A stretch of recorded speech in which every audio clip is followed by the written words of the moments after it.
Mes parents me jugeaient inapte aux sciences et m'ont envoyé en esthétique. 2 ans plus tard, mon père tremble en lisant une revue médicale, je suis la chercheuse principale d'un traitement révolutionnaire contre le cancer. Je m'appelle Élise Dupont et j'ai 26 ans. Il y a 4 ans, mes parents m'ont regardé droit dans les yeux et m'ont dit que je n'étais pas assez intelligente pour les sciences. Ils ont signé un chèque de 80 000 € à mon frère aîné, Julien, pour payer sa prestigieuse classe préparatoire en médecine à l'université Paris-Descartes. Ensuite, mon père a fait glisser un prospectus sur papier glacé vers moi, le long de l'îlot central en granit de notre cuisine. C'était pour une académie de beauté locale. Il m'a dit qu'ils n'allaient pas gaspiller leur argent pour un diplôme que je serais incapable d'obtenir. 2 ans plus tard, mon père était assis dans son fauteuil en cuir, lisant une prestigieuse revue médicale au sujet d'un traitement révolutionnaire contre le cancer. Lorsqu'il a vu le nom de la chercheuse principale en haut de la page, ses mains se sont mises à trembler si fort qu'il a renversé son verre de cognac. Il a appelé ma mère et a dit, son nom. C'est son nom. Maintenant, laissez-moi vous ramener là où tout a commencé. Il y a 4 ans, un mardi soir dans notre maison située dans une riche banlieue de Versailles, la cuisine sentait le poulet rôti et le vin hors de prix. Mon père, Thierry, était assis au bout de l'îlot central, signant des documents avec son stylo plume en argent. Julien était assis en face de lui, portant un sweatshirt universitaire, avec l'air du prince qui venait d'hériter du royaume. Je me tenais près de l'évier, tenant ma demande de prêt étudiant pour le programme de biochimie de l'université publique locale. Tout ce dont j'avais besoin, c'était d'une signature, juste un garant, pour pouvoir assumer cette dette par moi-même. Je ne leur demandais même pas leur argent. J'ai posé le dossier à côté de la tasse de café de mon père. Papa, ai-je dit, la date limite pour le bureau des aides financières est vendredi. Si tu signes juste en bas, je m'occuperai du reste. Il n'a même pas pris le stylo. Il n'a pas regardé le papier. À la place, il a ouvert sa mallette en cuir et en a sorti un dépliant en 3 volets. Il l'a placé directement sur ma demande de prêt et l'a repoussé vers moi. Sur la couverture, on voyait une femme souriante tenant un sèche-cheveux, Académie supérieure de coiffure et d'esthétique. J'ai fixé les lettres roses vifs. Je lui ai demandé ce que c'était. Il a croisé les mains sur la table et a dit, « Les sciences exigent un certain calibre intellectuel, Élise. » Julien là. Pas toi. Nous n'allons pas financer un fantasme qui se terminera par ton abandon et la ruine de ton dossier de crédit. J'ai regardé ma mère, Sylvie. Elle essuyait le plan de travail, feignant de ne pas avoir entendu l'insulte. Maman, ai-je dit, j'ai 16/20 de moyenne générale. Je suis en spécialité SVT avec mention. Elle a interrompu son nettoyage et m'a offert un sourire crispé et condescendant. Élise, ma chérie, a-t-elle murmuré, l'esthétique est une carrière parfaitement charmante pour une fille comme toi. Tu as toujours été si douée pour coiffer tes amis pour les fêtes du lycée. Pourquoi te forcer à intégrer un environnement stressant où tu ne pourras tout simplement pas rivaliser? Julien a ricané dans son verre d'eau. Il n'a pas dit un mot. Il n'en avait pas besoin. La hiérarchie de notre famille a été gravée dans le marbre à cet instant précis. Je n'ai pas crié. Je n'ai pas pleuré ni ne leur ai jeté le prospectus au visage. La colère que je ressentais était trop froide pour des larmes. J'ai pris le dépliant rose. Je suis monté dans ma chambre et j'ai sorti 2 sacs de sport du placard. J'y ai fourré mes vêtements, mes livres et ma tirelire. J'ai franchi la porte d'entrée le soir même sans dire au revoir. Je savais que me disputer avec eux était une perte de salive. J'allais laisser les résultats parler d'eux-mêmes. J'ai loué une chambre sans fenêtre au-dessus d'un pressing commercial à la périphérie de la ville. L'air de cet appartement avait toujours un léger goût d'amidon industriel et de gaz d'échappement. Mais c'était chez moi. C'était le premier espace de ma vie qui n'appartenait pas à Thierry et Sylvie Dupont. Je n'avais ni fonds de placement ni filet de sécurité de 80 000 €. J'avais 2 sacs de sport et un besoin silencieux et brûlant de prouver que mon esprit valait quelque chose. J'ai compris très vite que dans notre famille, Julien était un investissement et moi un passif. J'ai décidé de financer ma propre réalité. Pour payer mon loyer et mes frais de scolarité, j'ai pris un emploi d'assistante junior dans un salon de coiffure haut de gamme du centre-ville. Mes parents m'avaient tendu un prospectus d'école de beauté comme une insulte, mais j'ai utilisé cette industrie comme un tremplin. 6 jours par semaine, je restais debout pendant 9 heures d'affilée. Je balayais des tas de cheveux coupés. Je rinçais l'excès de teinture sur le cuir chevelu de femmes fortunées qui portaient des manteaux coûtant plus cher que mon loyer annuel. Mes mains étaient perpétuellement tachées par les produits chimiques, et mes cuticules se fissuraient à cause de l'exposition constante à l'eau chaude et à la décoloration synthétique. L'épuisement physique était une lourde couverture qui s'abattait sur mes épaules à 17 heures, chaque jour que Dieu fait. Parfois, des femmes du club privé de mes parents venaient se faire un brushing. Elles s'asseyaient dans le fauteuil en cuir, voyaient mon visage dans le miroir et m'offraient un sourire pincé, plein de pitié. Elles me demandaient comment allaient mes parents et mentionnaient à quel point tout le quartier était fier de voir Julien intégrer un programme de médecine aussi prestigieux. Je me contentais de sourire, de frotter leur cuir chevelu et d'opiner du chef. Je les laissais penser ce qu'elles voulaient. Je les laissais croire que mon père avait raison à mon sujet. Car à la minute où mon service se terminait, j'enlevais mon tablier taché de décolorant, je prenais un bus de ville pour traverser l'agglomération, et j'entrais sous la lumière fluorescente et crue du bâtiment des sciences de ma petite faculté de banlieue. Les cours du soir étaient remplis de gens comme moi, des gens qui faisaient des doubles journées, qui avaient mal aux pieds et les yeux fatigués, mais qui prenaient des notes méticuleuses jusqu'à 22 heures. Je me suis inscrite à tous les prérequis avancés en chimie et en biologie cellulaire que la faculté proposait. Je m'asseyais au premier rang d'un laboratoire exigu qui sentait le formaldéhyde et la vieille cire pour sol. Je n'avais pas le luxe d'échouer. Chaque heure de cours était payée avec les pourboires que je gagnais en lavant des cheveux. Au cours de mon 2e semestre, ma professeure de chimie organique, une femme sévère nommée Dr Rousseau, nous a rendu nos examens de mi-parcours. La moyenne de la classe était de octobre 2020. J'ai eu 19,5/20. Elle m'a retenu après le cours ce soir-là. Elle ne m'a pas couvé ni ne m'a fait de louanges vides. Elle a simplement regardé ma copie et m'a demandé pourquoi je perdais mon temps dans une petite faculté de province alors que ma compréhension spatiale des structures moléculaires était meilleure que celle de la plupart des étudiants de master qu'elle avait eus. Je lui ai dit que je comptais changer d'établissement. Elle m'a écrit une lettre de recommandation le soir même. À la fin de ma 2e année, j'avais maintenu une moyenne générale parfaite avec mention très bien. J'ai soumis mes dossiers de transfert au système universitaire public. Je n'ai pas visé le cursus standard de biologie. J'ai postulé directement pour le programme accéléré de biochimie et j'ai soumis une 2e candidature pour un poste extrêmement compétitif d'assistante de recherche de 1er cycle dans le département d'oncologie. Un mois plus tard, je me tenais dans le couloir étroit devant mon appartement, tenant une épaisse enveloppe portant le sceau de l'université publique de la région. Je l'ai déchiré avec des mains tremblantes. J'étais accepté. Non seulement j'étais admise dans le programme de biochimie, mais on m'avait accordé une bourse complète au mérite. Le fardeau financier s'envolait. Mais, glissée derrière la lettre de bourse, se trouvait une unique feuille de papier impeccable provenant du chef du laboratoire d'oncologie. C'était une lettre d'acceptation pour le poste d'assistante de recherche. Sur 400 candidats, ils en avaient choisi 3. J'étais l'une d'entre eux. Je me suis assise sur le lino bon marché du couloir et j'ai pressé la lettre contre ma poitrine. La validation m'a submergé. Ce n'était pas une aumône. Ce n'était pas un chèque signé par un père riche. C'était la preuve tangible et indéniable que mon cerveau était capable d'assimiler des sciences complexes. Je n'ai pas appelé mes parents. Je ne leur avais pas parlé depuis près de 2 ans, au-delà de quelques textos brefs et gênants pendant les fêtes. Mais un repas dominical approchait en novembre et ma mère m'avait envoyé une invitation formelle à dîner. Je savais que ce n'était pas un véritable rameau d'olivier. C'était une convocation. Il voulait un public pour Julien. J'ai décidé d'y aller. Je voulais observer cette dynamique avec des yeux lucides, maintenant que je possédais ma propre monnaie d'échange secrète.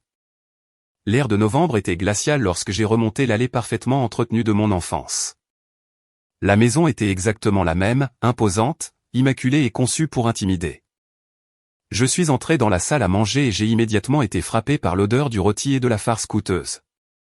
La longue table en acajou était dressée avec l'argenterie massive que ma mère ne sortait que pour impressionner les invités. Mon père était assis en bout de table, faisant tournoyer un verre de vin rouge foncé. Julien était assis à sa droite, portant un pull en cachemire impeccable, l'air reposé et arrogant. Ses mains étaient parfaitement manucurées, sans la moindre tache et douces. Je me suis assise en face de lui, cruellement consciente de mes propres mains. Mes jointures étaient sèches, et une légère ombre de teinture pour cheveux violettes s'accrochait encore à l'ongle de mon pouce gauche malgré mon brossage agressif. Pendant les 40 premières minutes du dîner, j'ai été pratiquement invisible. Toute la conversation était une représentation orchestrée centrée sur Julien. Il tenait court, se plaignant de manière théâtrale des exigences épuisantes de ses travaux pratiques de chimie organique dans l'élite universitaire. Il utilisait un jargon médical, glissant avec désinvolture des mots comme synthèse et titrage dans ses histoires pour avoir l'air de faire autorité. Il a mal prononcé un terme lié à l'apoptose cellulaire. Je l'ai remarqué immédiatement. N'importe quel étudiant de première année en biologie l'aurait remarqué, mais mon père se contentait d'opiner du chef avec une profonde révérence. Julien s'est adossé à sa chaise et a soupiré. La pression est immense, a-t-il dit en buvant lentement une gorgée d'eau. Les professeurs de Descartes attendent un calibre intellectuel que la plupart des gens ne peuvent tout simplement pas soutenir. C'est une bataille constante pour rester en haut de la courbe. Ma mère lui a tapoté le bras, les yeux brillants de fierté.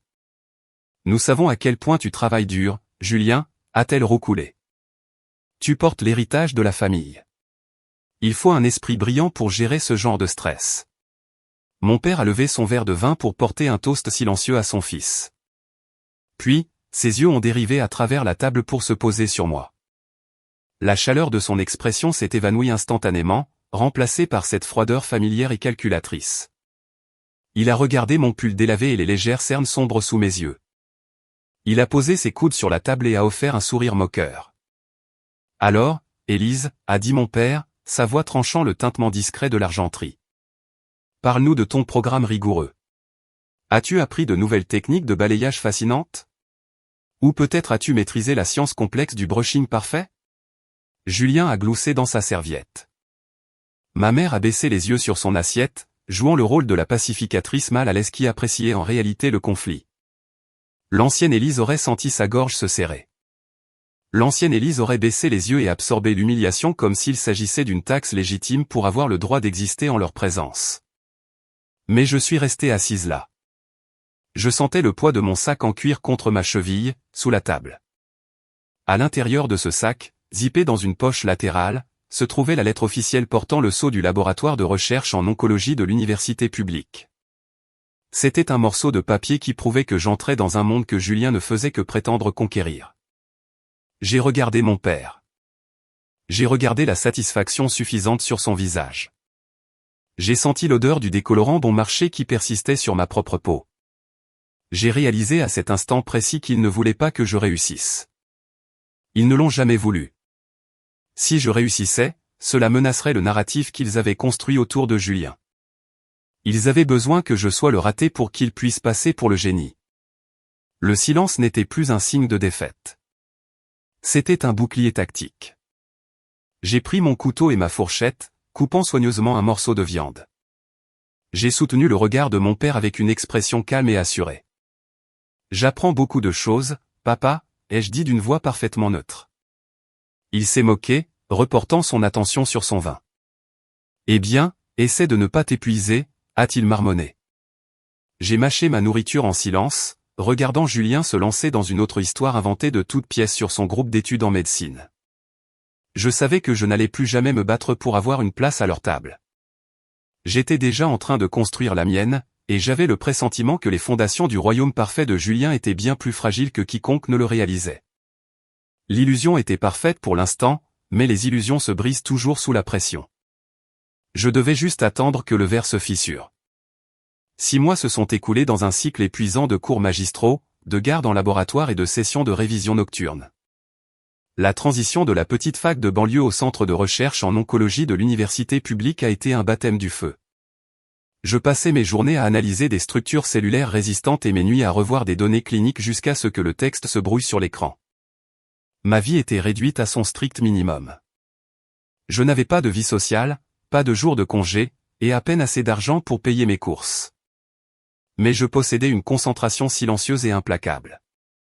Mes mains n'étaient plus tachées par le décolorant synthétique des salons. Elles étaient calleuses à force de manipuler des pipettes microscopiques et des lames de verre stériles. Je m'épanouissais dans l'arène même où mon père jurait que je ne survivrais jamais. Le climat de la région parisienne est devenu brutal fin octobre. Un gel mordant s'est installé sur la ville et les murs fins de mon appartement au-dessus du pressing n'offraient aucune isolation. J'avais besoin des lourds manteaux en laine que j'avais laissés au fond du placard de mon enfance. J'ai choisi un mardi après-midi pour aller les récupérer. Je savais que mon père serait à son cabinet d'affaires et que ma mère assisterait à son déjeuner caritatif hebdomadaire. Je voulais juste me faufiler, prendre mes vêtements d'hiver et repartir avant que quiconque ne remarque ma présence. J'ai conduit ma vieille berline cabossée dans la banlieue chic. Le contraste entre ma dure réalité et leur monde immaculé n'avait jamais été aussi saisissant. Les pelouses manucurées étaient recouvertes d'une légère couche de givre. L'allée était vide, exactement comme je l'avais prévu. J'ai utilisé ma vieille clé en laiton pour déverrouiller la porte d'entrée. La maison était un musée d'acajou poli, de tapis crème immaculés et d'attente silencieuse. Elle ressemblait moins à un foyer qu'à un décor de théâtre construit pour projeter une illusion de réussite sans faille. Je suis entré dans la cuisine, me dirigeant vers l'escalier de service. Je suis passé devant le lourd îlot en granit où mon père m'avait remis ce prospectus d'école d'esthétique 2 ans plus tôt. Je me suis arrêté. Sur le plan de travail en pierre polie se trouvait une pile de courriers désorganisés. Mes parents étaient généralement méticuleux concernant leur correspondance, mais cette pile était éparpillée, comme si quelqu'un l'avait jetée là à la hâte. Une enveloppe se détachait près du bord. C'était un papier cartonné crème épais portant le sceau officiel de la scolarité de la faculté de médecine de Paris-Descartes. Elle était déchirée. Je n'avais pas l'intention de fouiner, mais la lettre était à moitié sortie de l'enveloppe et le tampon rouge vif en haut de la page a attiré mon attention, exclusion définitive. Mon souffle s'est bloqué dans ma gorge. J'ai tendu la main et j'ai tiré le lourd parchemin de sa pochette. J'ai parcouru le texte dactylographié formel. Les mots étaient cliniques, précis et dévastateurs. Julien n'avait pas seulement échoué à une seule matière. Il avait été placé sous probation académique 1 an auparavant. Il avait échoué 3 semestres consécutifs dans les cours fondamentaux de première année de médecine. Sa moyenne générale avait chuté en dessous du seuil institutionnel. L'université mettait officiellement un terme à son inscription. Je suis resté figé sur le parquet, lisant les détails de son relevé de notes. La chronologie s'est mise en place. En novembre dernier, lors du repas dominical, quand Julien plastronnait et se vantait des exigences épuisantes de ses travaux pratiques de chimie organique, il était déjà en situation d'échec. Lorsqu'il était assis là à se plaindre du calibre intellectuel requis pour survivre dans l'élite, il était activement en train de couler. Il avait construit une forteresse de mensonges juste là, à la table de la salle à manger, et mes parents avaient applaudi sa performance. Le bruit du moteur de la porte du garage a brisé le silence de la maison. Je n'ai pas eu le temps de remettre la lettre en place. La lourde porte reliant la cuisine au garage s'est ouverte. Mon père est entré, vêtu de son costume anthracite sur mesure, tenant une mallette en cuir. Ma mère le suivait de près, agrippant une poignée de sacs de shopping de boutiques de luxe. Ils se sont arrêtés net en me voyant près de l'îlot. Leurs yeux sont descendus vers le blason universitaire sur le papier que je tenais à la main. Je pensais que la vérité remettrait les compteurs à zéro. Je m'attendais à voir l'effondrement sur leur visage. Je m'attendais à ce que le poids lourd et écrasant de la réalité brise enfin le piédestal en or qu'ils avaient construit pour mon frère. Je pensais que mon père regarderait les décombres de son investissement de 80 000 € et réaliserait enfin que sa précieuse hiérarchie était une escroquerie. J'étais profondément naïve. Mon père n'avait pas l'air honteux. Il avait l'air acculé, et un homme acculé est dangereux. Il a laissé tomber sa mallette sur le sol. Il a traversé la cuisine en 3 grandes enjambées, ses chaussures de ville claquant sèchement contre le carrelage. Il a tendu la main et a arraché le lourd parchemin de mes doigts. Le papier s'est légèrement déchiré dans le coin. Il l'a lissé contre le plan de travail en granit, la mâchoire rigide et la respiration lourde. Il a exigé de savoir ce que je faisais, a fouillé dans le courrier familial confidentiel. Sa voix était un grondement de tonnerre sourd et menaçant. Je n'ai pas reculé. Je l'ai regardé droit dans les yeux. Je lui ai dit que son fils avait échoué. J'ai pointé le doigt vers le papier et j'ai dit que Julien ne gérait pas une pression immense. Julien était renvoyé. Il avait échoué 3 semestres consécutifs pendant que vous vous moquiez de moi parce que je lavais des cheveux. C'est là que l'illusion s'est solidifiée en quelque chose de terrifiant. Mon père a réajusté sa cravate en soie hors de prix. Il a érigé un mur de briques de déni juste devant mon visage. Il a déclaré que Julien gérait simplement une transition complexe. Il a utilisé son ton autoritaire d'entreprise, celui conçu pour faire flétrir et mourir les arguments opposés. Il m'a dit que la structure académique traditionnelle était bien trop rigide pour un esprit visionnaire comme celui de son fils. Il a affirmé que Julien prenait une brève année sabbatique pour lancer une start-up innovante en biotechnologie. Il m'a littéralement regardé dans les yeux et a dit que l'université manquait simplement de vision pour s'adapter aux étudiants entrepreneurs. C'était un retournement de situation époustouflant. Mon père prenait un échec académique catastrophique et le recadrait comme un acte de génie incompris. Il était prêt à financer un mensonge éhonté plutôt que de reconnaître une seule vérité inconfortable. Ma mère s'est avancée. Elle a laissé tomber ses sacs de course sur le sol immaculé. Elle m'a regardé, non pas avec du chagrin pour son fils ruiné, mais avec un mépris pur et non dissimulé pour sa fille. Elle a sifflé que j'avais hâte de trouver quelque chose à utiliser contre lui. Sa voix, habituellement dégoulinante d'une douceur condescendante, était maintenant tranchante et cruelle. Elle m'a traité de médiocre. Elle m'a accusé de nourrir une jalousie hideuse et profondément enracinée envers mon frère depuis l'enfance. Elle a dit que j'étais entré chez eux sans y être invité, juste pour détruire la seule personne de notre famille destinée à la grandeur. La pièce a légèrement tangué. La réalité froide et dure m'a submergé. Aucune de mes réussites ne pèserait jamais plus lourd que leur besoin désespéré de vénérer Julien. Si Julien échouait, il réécrirait simplement les règles du succès pour s'accommoder de son échec. Si je réussissais, ils ignoreraient tout simplement les règles du jeu. Ils ne voulaient pas d'une fille capable de rivaliser avec leur enfant chéri. Ils voulaient un bouc émissaire pour absorber ses ombres. J'ai réalisé à cet instant précis qu'argumenter nécessitait de partager une même réalité. Nous ne partagions pas de réalité. Ils vivaient dans un fantasme façonné sur mesure où Julien était un roi et moi une paysanne. J'ai décidé sur le champ que j'en avais fini d'essayer de prendre leur château d'assaut. Je n'ai pas haussé la voix. Je n'ai pas versé une seule larme. J'ai regardé ces deux-là, se tenant épaule contre épaule, protégeant un mensonge qui était activement en train de ruiner leur avenir. Je leur ai dit qu'ils pouvaient garder leur manteau d'hiver. Je me suis retourné et j'ai franchi la porte d'entrée. Je n'ai pas regardé en arrière. J'ai descendu l'allée et je suis monté dans ma voiture froide. J'ai démarré le moteur et allumé le chauffage.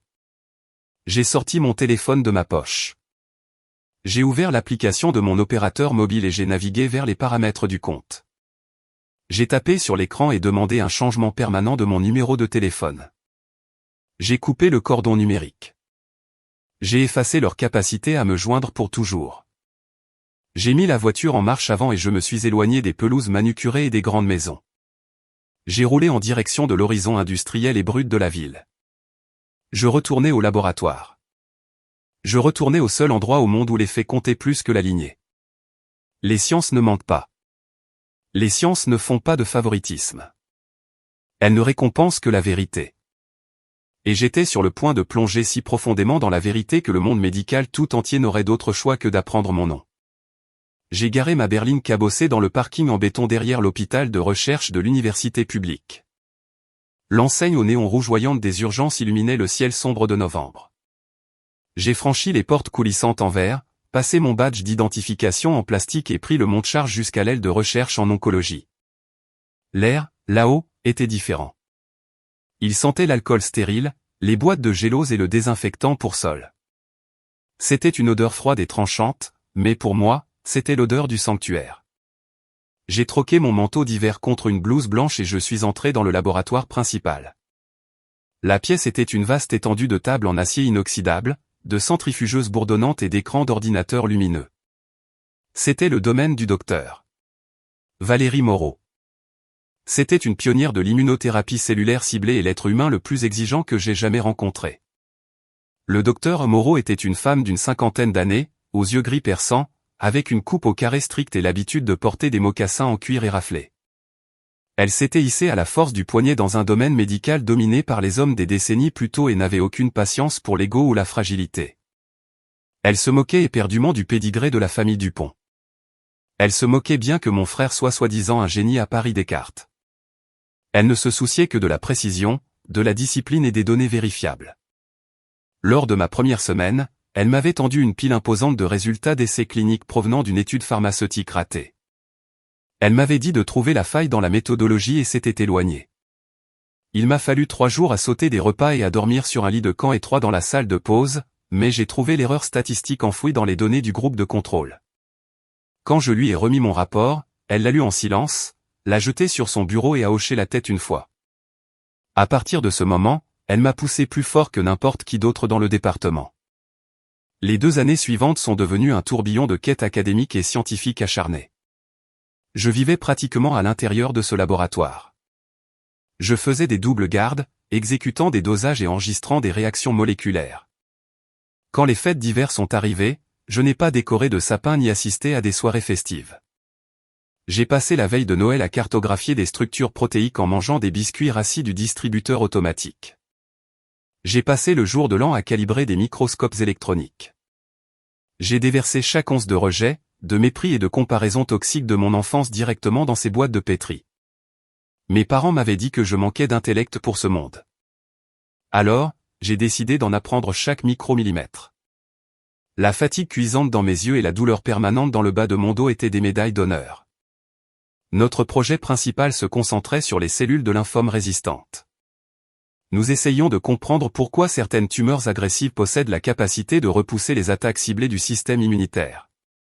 Le taux d'échec de nos expériences était faramineux. Des semaines de préparation se soldaient régulièrement par des cellules mortes et des données inutiles. C'était un travail frustrant et fastidieux qui brisait le moral de nombreux étudiants-chercheurs. Mais j'étais immunisé contre ce genre de frustration. J'avais passé 2 décennies à vivre dans une maison où faire de mon mieux n'était jamais suffisant.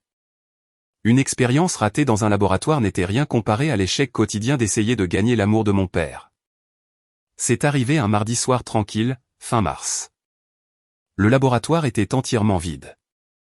Les seuls bruits étaient le bourdonnement bas et rythmé du système de ventilation et le doux vrombissement des unités de réfrigération. L'horloge murale indiquait 3h14 du matin. J'effectuais un dépistage de routine sur un nouveau lot de cellules résistantes que nous avions mis en présence d'une enzyme expérimentale. J'ai préparé la lame de verre, l'ai placée soigneusement sous le microscope électronique, et me suis penché en avant pour regarder à travers la double lentille. J'ai ajusté la molette de mise au point, faisant apparaître l'univers microscopique avec une netteté absolue. Je m'attendais à voir la séquence habituelle. Je m'attendais à ce que les cellules tumorales restent intactes, leurs parois externes rigides déviant l'enzyme synthétique exactement comme elles l'avaient fait 100 fois auparavant. Mais l'image sur l'écran était différente. J'ai cligné des yeux, frottant mes yeux fatigués, et je me suis penché à nouveau. Les cellules ne faisaient pas que mourir. Les chaînes protéiques structurelles se détricotaient dans une cascade rapide et séquentielle. Cela ressemblait à une fermeture éclair microscopique que l'on ouvrait. L'enzyme synthétique n'attaquait pas la paroi cellulaire de l'extérieur. Elle déclenchait un récepteur spécifique qui poussait la tumeur à démanteler ses propres défenses de l'intérieur. C'était un effet domino que personne dans notre département n'avait jamais théorisé, et encore moins documenté. Mon cœur a frappé contre mes côtes. Le bruit sourd et rythmé résonnait dans mes oreilles, assourdissant le bourdonnement de l'équipement du laboratoire. Je me suis reculé du microscope. Le fantôme de mon père a envahi mon esprit. Sa voix autoritaire et tonitruante chuchotait que je faisais une erreur de débutante. Il me disait que j'étais une recalée d'école d'esthétique regardant un échantillon contaminé. Il me disait que mon cerveau n'était tout simplement pas équipé pour comprendre la biochimie de haut niveau et que je voyais une illusion née de l'épuisement pur et simple. J'ai refusé de laisser sa voix gagner. J'ai forcé ma respiration à ralentir. Je me suis reposé sur la discipline froide et implacable que le docteur Moreau m'avait inculquée. Je me suis levé, j'ai marché vers la haute afflux laminaire stérile et j'ai préparé un 2e échantillon de 0. J'ai été méticuleuse. J'ai mesuré les réactifs chimiques avec une précision angoissante. J'ai placé la nouvelle lame sous l'objectif. Exactement la même séquence de détricotage s'est produite. J'ai lancé l'analyse une 3e fois en utilisant un lot de contrôle entièrement différent, juste pour éliminer la possibilité d'une contamination croisée de l'équipement. Je me tenais là, dans le laboratoire silencieux et lumineux à 4h du matin, regardant les cellules tumorales se dégrader. Les données étaient indéniables. La voix était réelle. Mes mains tremblaient lorsque j'ai glissé la main dans la poche de ma blouse pour en sortir mon téléphone portable. J'ai fait défiler l'écran jusqu'au numéro personnel du docteur Moreau. Appeler une chef de département avant l'aube était un moyen rapide de se faire renvoyer si l'urgence n'était pas réelle. J'ai appuyé sur le bouton d'appel et porté le haut-parleur à mon oreille. Elle a décroché à la 4e sonnerie. Sa voix était empâtée par le sommeil et l'irritation. Elle a exigé de savoir qui appelait. J'ai gardé une voix stable. Docteur Moreau, ai-je dit, j'ai besoin que vous veniez au laboratoire tout de suite. Je menais l'essai sur les récepteurs de lymphocytes T sur le lot résistant. Les chaînes protéiques se dégradent. Elles se détricotent de l'intérieur. Il y a eu un lourd silence à l'autre bout du fil. L'irritation a disparu, remplacée par une concentration vive et intense. Ne touchez pas à l'échantillon, a-t-elle ordonné. Je pars de chez moi tout de suite. J'ai fait les 100 pas dans le laboratoire pendant 20 minutes angoissantes. Chaque seconde qui s'écoulait étirait mes nerfs à vif. Et si j'avais mal interprété les données visuelles? Et si le mélange d'enzymes était intrinsèquement défectueux? La porte de l'aile s'est enfin ouverte. Le docteur Moreau est entré dans la pièce à grands pas. Elle portait un trench coat beige sur un pantalon de survêtement gris, les cheveux tirés en un chignon désordonné et mal peigné. Elle ne m'a pas dit un mot.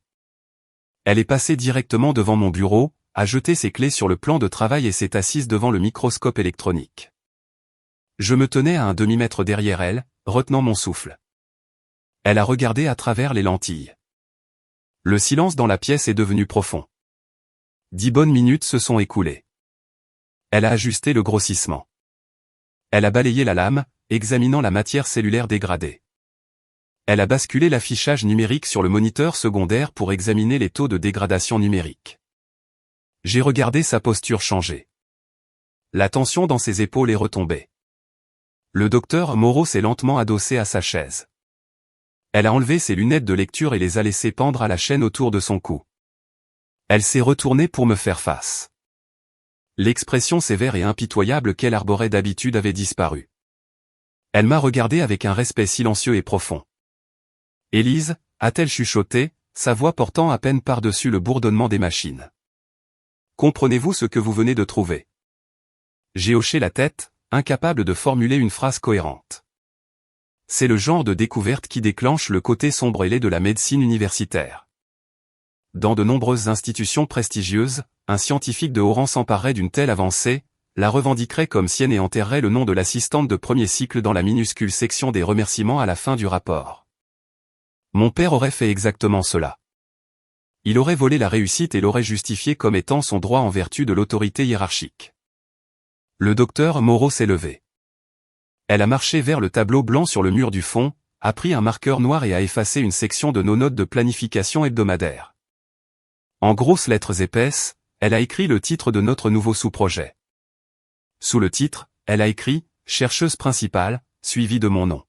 « C'est vous qui avez trouvé la voie », a-t-elle déclaré fermement. « C'est vous qui avez vérifié la séquence. Je guiderai les paramètres de l'essai clinique, mais ce sont vos données. Nous allons cartographier chaque variable de cette réaction, et ensuite nous allons la publier. » La validation m'a frappé avec la force d'un raz-de-marée. C'était l'exact opposé de la trahison que j'avais vécue à la table de ma famille. On ne m'effaçait pas pour protéger l'ego fragile de quelqu'un. On m'élevait parce que mon travail méritait cette élévation. J'ai regardé mon nom écrit à l'encre noire sur ce tableau blanc. C'est à ce moment-là que la fille effrayée et rejetée de la banlieue chic a véritablement disparu. Au cours des 6 mois suivants, notre équipe a travaillé avec une intensité frisant l'obsession. Nous avons exécuté des milliers de variations, cartographiant le mécanisme exact de la dégradation cellulaire. Nous avons compilé des montagnes de preuves évaluées par des pairs. Nous préparions un manuscrit pour la publication médicale la plus rigoureuse du monde. Pendant ce temps, de retour dans son quartier aux pelouses manucurées, Thierry Dupont continuait à jouer son rôle de patriarche intellectuel distingué, ignorant joyeusement que la fille dont il s'était débarrassé était sur le point de faire exploser toute sa vision du monde. La trajectoire de collision était fixée et la méthode de livraison attendait actuellement dans une imprimerie d'être expédiée par la poste. L'aboutissement de nos recherches ne s'est pas fait du jour au lendemain. Ce fut un marathon brutal et angoissant de révision par les pairs et d'examens minutieux et incessants. Lorsque vous prétendez avoir découvert une nouvelle voie qui force les tumeurs agressives à démanteler leur propre défense, l'establishment médical mondial ne vous croit pas simplement sur parole. Ils exigent une méthodologie sans faille. Pendant 24 mois, notre équipe a subi un barrage d'audits de la part de biologistes cellulaires indépendants et d'oncologues de haut niveau. Ils ont essayé de trouver une marge d'erreur. Ils ont essayé de prouver que nos modèles statistiques étaient défectueux. Nous avons soumis nos données brutes, les paramètres de nos essais cliniques et les mesures de notre groupe de contrôle au comité académique le plus impitoyable qui soit. Pendant ce temps, le docteur Moreau a mené une guerre silencieuse en mon nom. Le conseil d'administration de l'hôpital de recherche a tenté de réattribuer le mérite principal de la découverte à un chef de département senior. Ils ont soutenu qu'inscrire une étudiante de premier cycle comme chercheuse principale sur une étude oncologique révolutionnaire nuirait à la crédibilité de l'institution. Le docteur Moreau est entré dans la réunion du conseil d'administration avec une boîte contenant les registres de notre laboratoire. Elle a posé la boîte sur la table de conférence en acajou et a informé le conseil que s'il modifiait la hiérarchie des auteurs, elle emporterait ses subventions, ses brevets et son équipe de recherche dans une université concurrente. Le conseil a reculé. Nous avons soumis notre manuscrit final au prestigieux journal européen de médecine. C'est le summum de la publication médicale.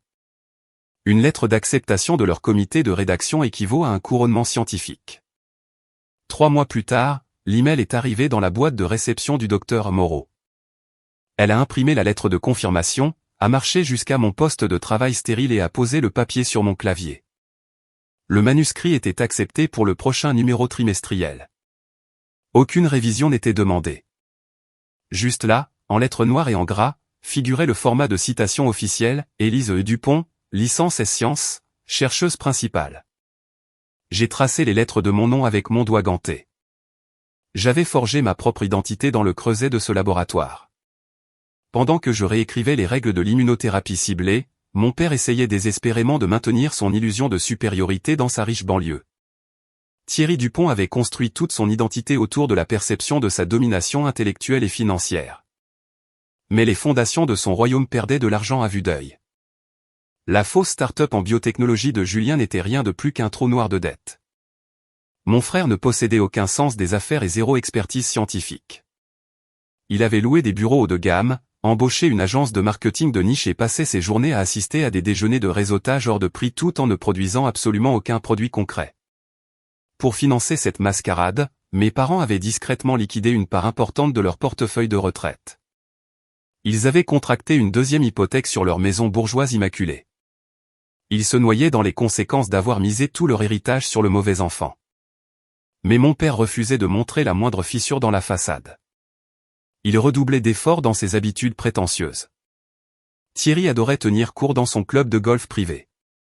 Il se tenait près du bar en chêne, faisant tournoyer un verre de bourbon onéreux, discutant du marché boursier et des avancées médicales avec des chirurgiens et des cadres d'entreprise. Il voulait être perçu comme un père par l'élite scientifique.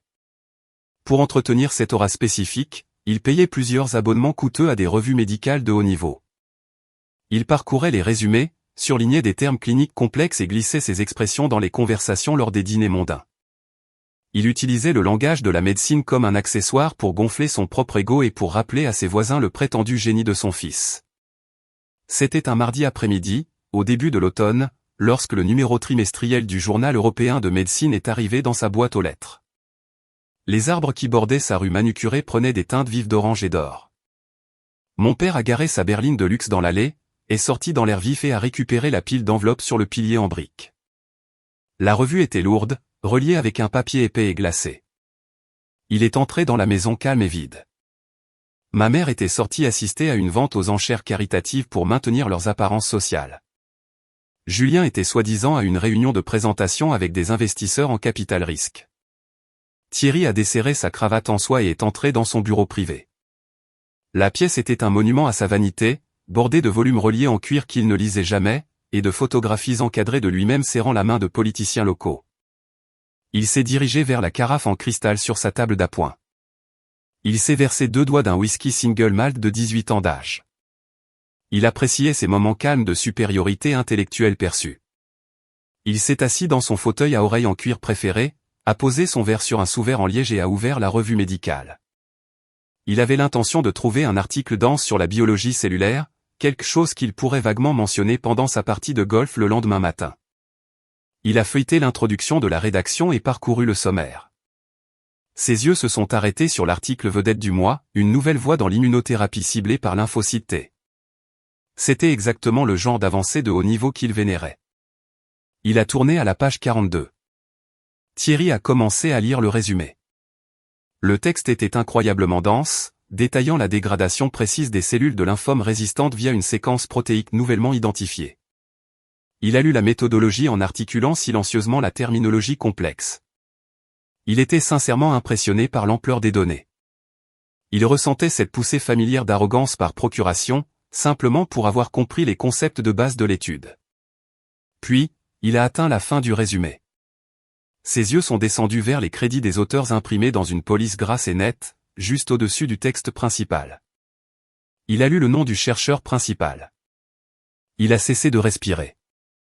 Le silence dans son bureau en acajou a soudainement semblé suffocant. Il a enlevé ses lunettes de lecture en écaille. Il a sorti un chiffon en microfibre de sa poche de poitrine, a essuyé les verres avec des mouvements lents et délibérés, et a remis les lunettes sur son visage. Il s'est penché plus près de la page sur papier glacé. L'encre n'avait pas changé. Les lettres restaient dans leur formation exacte et indéniable. Élise E. Dupont, licence S-Sciences, chercheuse principale, suivie de docteur. Valérie Moreau, département d'oncologie, institut de recherche de l'université publique. La réaction physique fut viscérale. Ses mains ont commencé à trembler. Cela a commencé comme une vibration subtile dans ses doigts et a rapidement dégénéré en un tremblement violent et involontaire. Il a tendu la main vers son verre de whisky, ayant besoin de la brûlure de l'alcool pour s'ancrer, mais ses doigts manquaient de coordination. Ses jointures ont effleuré le lourd bord en cristal. Le verre a basculé. Le liquide ambré s'est répandu sur la table d'appoint en acajou poli, dégoulinant le long du bois sculpté pour s'imprégner dans son onéreux tapis perçant. Il n'a même pas tressailli. Il n'a pas cherché une serviette. Il fixait la page. Son esprit essayait désespérément de rejeter l'information visuelle. Il a essayé de la rationaliser. Il s'est dit que c'était un nom courant. Il s'est dit qu'il y avait des milliers d'étudiants en biologie dans le pays. Il s'est dit que la fille à qui il avait tendu un prospectus d'école d'esthétique, la fille qu'il avait chassée de chez lui pour être un poids mort et médiocre, ne pouvait pas posséder l'esprit d'une révolution médicale. Sa main tremblante a fouillé dans la poche de son costume et en a sorti son téléphone. Il a ignoré ses contacts récents et a composé le numéro de ma mère. Elle a répondu à la deuxième sonnerie. Le bruit de fond était rempli du bavardage poli de son événement caritatif. Thierry, a-t-elle dit, sa voix portant une trace d'agacement. Je suis en plein milieu des enchères silencieuses. Quelque chose ne va pas? Sylvie, a-t-il balbutié. Sa voix était totalement dépourvue de son autorité tonitruante habituelle. Elle semblait faible et creuse. Je suis en train de regarder le journal européen de médecine, le nouveau numéro. Thierry, s'il te plaît, a-t-elle soupiré. Tu sais bien que je me fiche de tes magazines en ce moment. Sylvie, écoute-moi, a-t-il lâché, la voix brisée. L'article principal. Le chercheur principal. C'est son nom. C'est son nom, Sylvie. Il y a eu une longue pause à l'autre bout du fil. Le bavardage en fond s'est estompé à mesure que ma mère s'isolait dans un couloir calme. Son nom, a-t-elle demandé. Élise? Thierry, ne sois pas ridicule.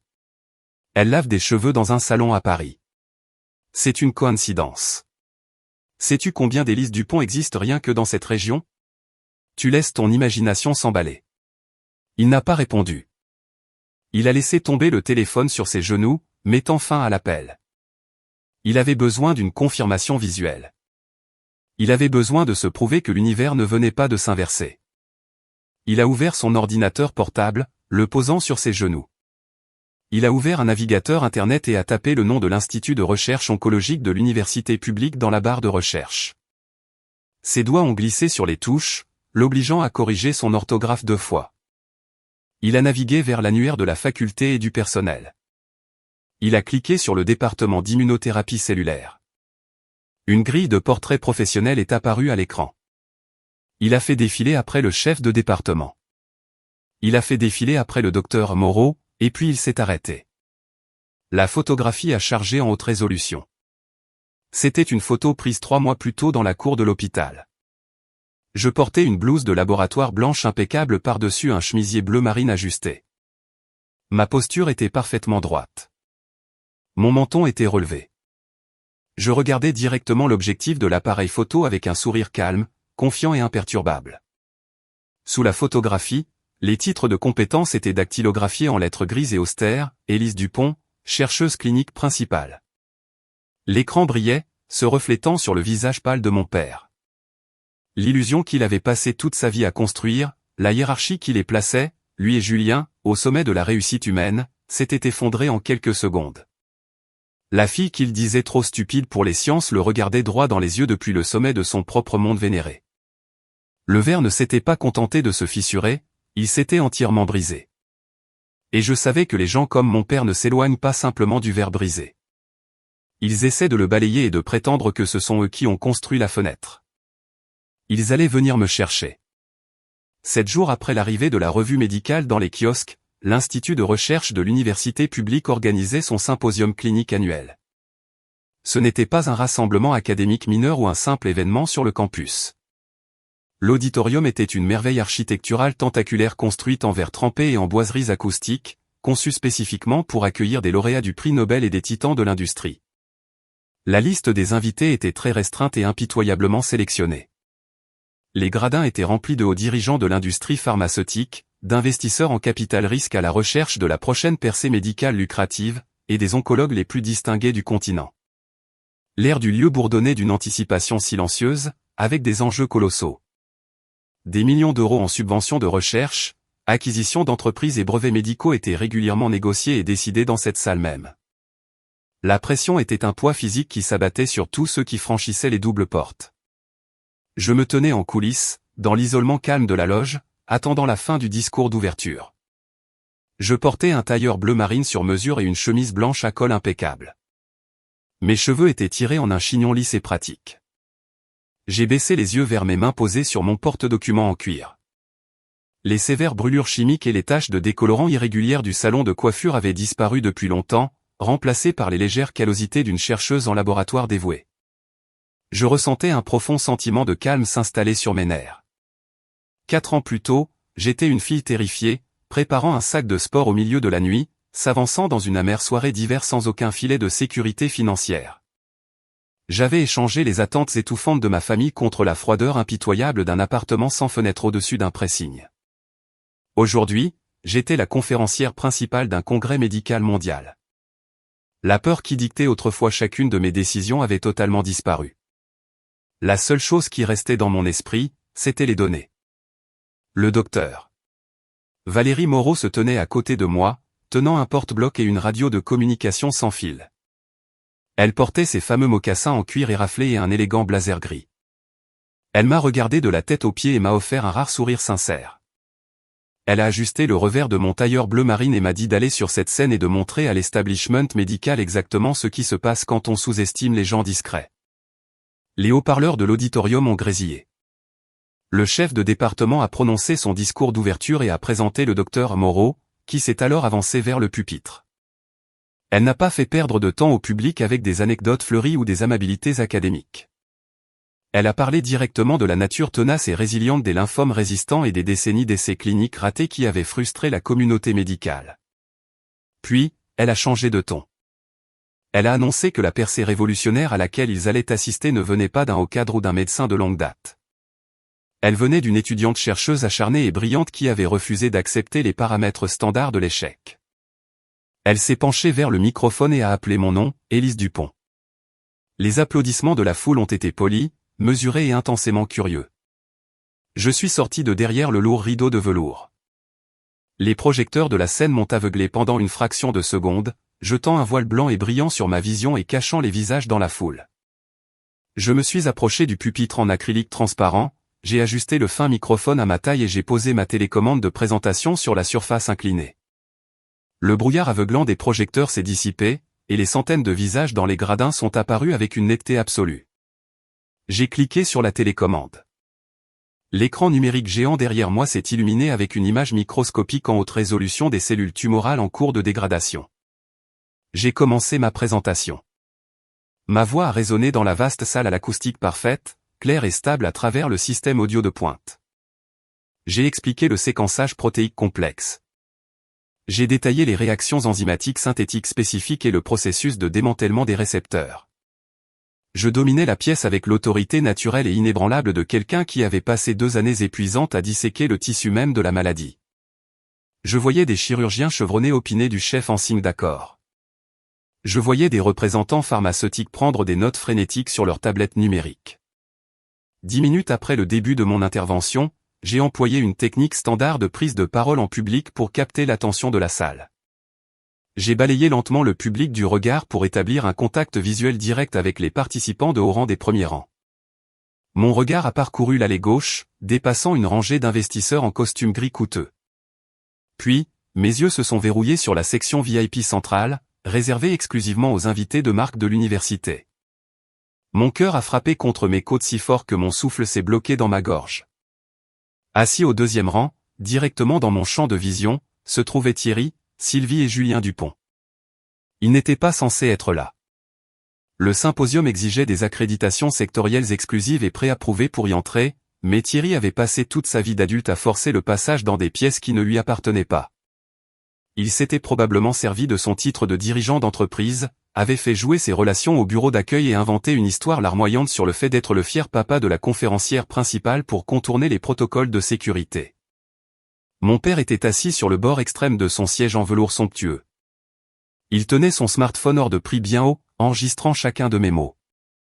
Il ne regardait pas les données scientifiques complexes affichées sur l'écran derrière moi. Il regardait autour de lui, observant les médecins distingués et les cadres pharmaceutiques assis près de lui, jouant le rôle du patriarche visionnaire. Il hochait la tête à mes explications chimiques comme s'il me les avait personnellement enseignées dans son bureau en acajou. Il diffusait sa fausse appropriation de ma réussite à tous ceux qui voulaient bien lui prêter attention. Il voulait que la foule d'élite associe ma brillance à sa génétique. Ma mère était assise à côté de lui, portant un foulard en soie de créateur et un rang de perles authentiques. Elle vibrait littéralement sur sa chaise, penchée en avant avec de grands yeux brillants. Elle joignait les mains dans une admiration silencieuse et exagérée à chaque fois que je passais à une nouvelle diapositive montrant une dégradation cellulaire réussie. C'était une performance théâtrale parfaite de dévouement maternel. Elle ressemblait à une femme qui avait passé sa vie entière à soutenir les rêves scientifiques de sa fille, et non à une femme qui avait suggéré que l'esthétique était la limite absolue de mes capacités mentales. Et puis, il y avait Julien. Mon frère aîné était assis de l'autre côté de ma mère. Il ressemblait à un fantôme creux hantant sa propre vie. Le costume de créateur sur mesure qu'il portait flottait lâchement sur sa carrure, soulignant une perte de poids soudaine et maladive. Sa peau était pâle et sa posture était rigide et défensive. Il n'avait pas l'air fier ni émerveillé. Il avait l'air physiquement malade. Il me fixait derrière le pupitre, et ses yeux étaient sombres d'un ressentiment amer et étouffant. L'enfant chéri par excellence était assis dans le public, forcé de regarder la sœur dont il s'était impitoyablement moqué donner une place de maître à l'élite médicale mondiale. C'était un étudiant ayant abandonné la fac, noyé sous les dettes croissantes d'une start-up frauduleuse, regardant le bouc émissaire de la famille retenir l'attention indivise de milliardaires. La collision visuelle entre mon passé douloureux et mon présent triomphant menaçait de faire dérailler ma concentration. Une décharge d'adrénaline froide et aiguë a traversé mes veines. Pendant une seconde dangereuse, le fantôme de ce dépliant rose d'école de beauté a clignoté dans mon esprit. J'ai ressenti l'ancienne envie familière de me recroqueviller, de m'excuser de prendre de la place et de me soumettre à l'autorité tonitruante et exigeante de mon père. Le conditionnement psychologique de mon enfance a essayé de m'entraîner en arrière, dans l'ombre. J'ai agrippé les bords du pupitre en acrylique transparent. Le plastique dur s'est enfoncé dans mes paumes, m'ancrant instantanément dans le moment présent. Je ne me tenais plus dans leur cuisine de banlieue immaculée. Je me tenais dans mon arène. J'ai regardé directement dans l'objectif de la caméra de mon père. Je n'ai pas faibli. Je n'ai pas laissé ma voix trembler ni mon rythme s'accélérer. J'ai cliqué sur la diapositive suivante et je me suis lancé dans l'analyse statistique la plus complexe de toute l'étude. J'ai élevé mon vocabulaire. J'ai parlé avec une précision clinique et rapide qui ne laissait aucune place au doute ou à une mauvaise interprétation. J'ai construit une forteresse impénétrable d'expertise indéniable sous leurs yeux. J'ai prouvé que je n'étais pas tombé sur une découverte par un coup de chance. J'ai prouvé que je dominais la science. J'ai terminé la présentation par un résumé concis de nos essais humains à venir et des taux de survie projetés. J'ai remercié l'Institut de recherche et je me suis reculé du microphone. La réaction de la foule ne fut cette fois ni polie ni mesurée. L'auditorium tout entier a explosé. Des centaines de leaders de l'industrie, d'oncologues et de cadres se sont levés à l'unisson. L'ovation debout était assourdissante, résonnant contre les boiseries. J'ai baissé les yeux vers le deuxième rang. Thierry et Sylvie étaient déjà debout, se frayant un chemin de manière agressive à travers les dirigeants pharmaceutiques, désespérés d'atteindre le bord de la scène. Ils venaient réclamer leur prix. Ils venaient voler ma victoire durement gagnée et la rebaptiser comme un accomplissement familial. Mais je tenais les clés d'une porte qu'ils ne pourraient jamais déverrouiller, et j'étais prête à la leur claquer au nez. Le rugissement de l'auditorium était une force physique. Des centaines d'oncologues estimés, d'investisseurs en capital risque et de vétérans de l'industrie se tenaient debout, applaudissant selon un rythme unifié. Je suis resté derrière le pupitre en acrylique transparent pendant quelques secondes fugaces, laissant le bruit me submerger. Les projecteurs crus se reflétaient sur les boiseries polies. J'ai rassemblé mes notes de présentation, les glissant soigneusement dans mon porte-documents en cuir. Ma respiration était régulière. La fille terrifiée qui se recroquevillait autrefois sous le poids de la désapprobation de son père n'existait plus. Attendez, avant que je vous raconte ce qui s'est passé lorsque j'ai quitté cette scène, laissez-moi vous poser une question. Avez-vous déjà eu des membres de famille toxiques essayant de s'attribuer le mérite du succès qu'ils ont activement essayé d'empêcher? Répondez par un oui ou un non dans les commentaires. Je lis chacun d'entre eux. D'accord, retour au symposium. J'ai descendu la courte volée de marche moquettée menant de la scène à la salle principale. L'ovation debout commençait à se dissiper en une bousculade frénétique et chaotique. Des représentants pharmaceutiques vêtus de costumes anthracites sur mesure se déplaçaient rapidement dans les allées, tendant des cartes de visite glacées et des tablettes numériques. Ils voulaient des droits de licence exclusifs. Ils voulaient un accès anticipé aux essais humains imminents. Le docteur Valérie Moreau se tenait en bas des marches, agissant comme une barrière silencieuse et redoutable entre moi et les investisseurs envahissants. Elle m'a fait un signe de tête bref pour marquer son approbation. Puis la foule s'est écartée. Le murmure professionnel et poli de l'élite médicale a été brusquement percé par une voix théâtrale et tonitruante, « Laissez passer, s'il vous plaît. » « Pardon. C'est ma fille, là-haut. » J'ai tourné la tête. Poussant à travers un groupe de chercheurs distingués se trouvait Thierry Dupont.